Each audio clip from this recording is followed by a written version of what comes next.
So tell us a little bit about FlyJets and how it works. Is it comparable to, Airbnb, Uber, StubHub, these marketplaces that we're so accustomed to using? Yeah, so FlyJets is a marketplace, and then we just launched a secondary exchange.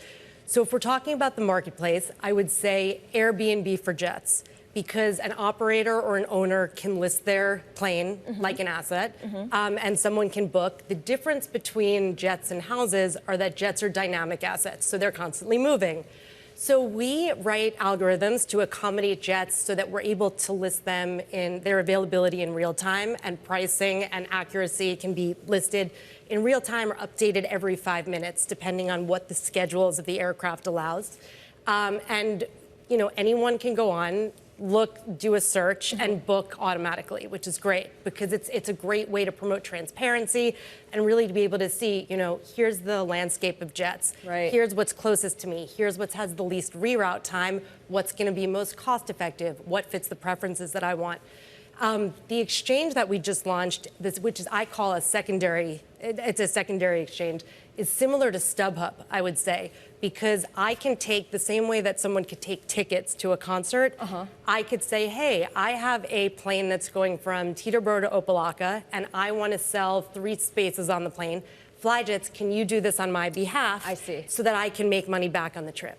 So, when I go to StubHub, I often go after the game starts, and I'm looking for a field level seat at Yankee Stadium, at about 7:05. Can you get a discounted price, or is everything at a premium pricing?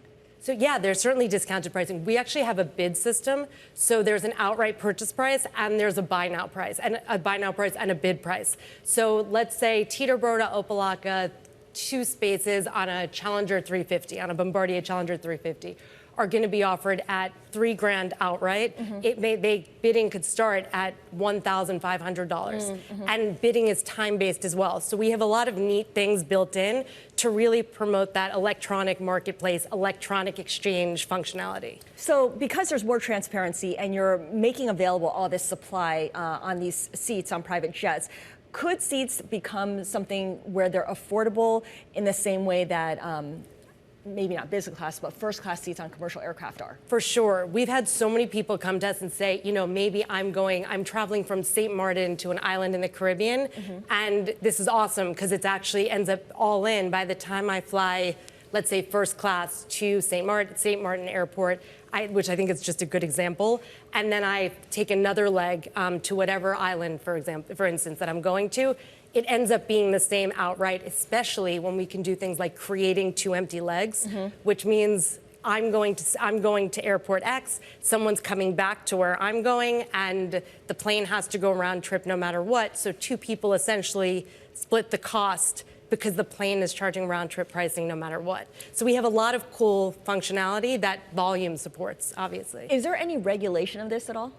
Yeah, so there are FAA rules when it comes to space sharing.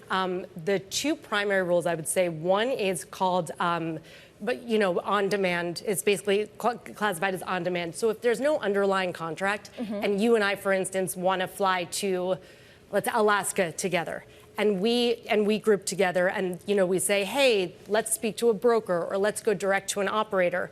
We can both sign a contract. There are no restrictions on that.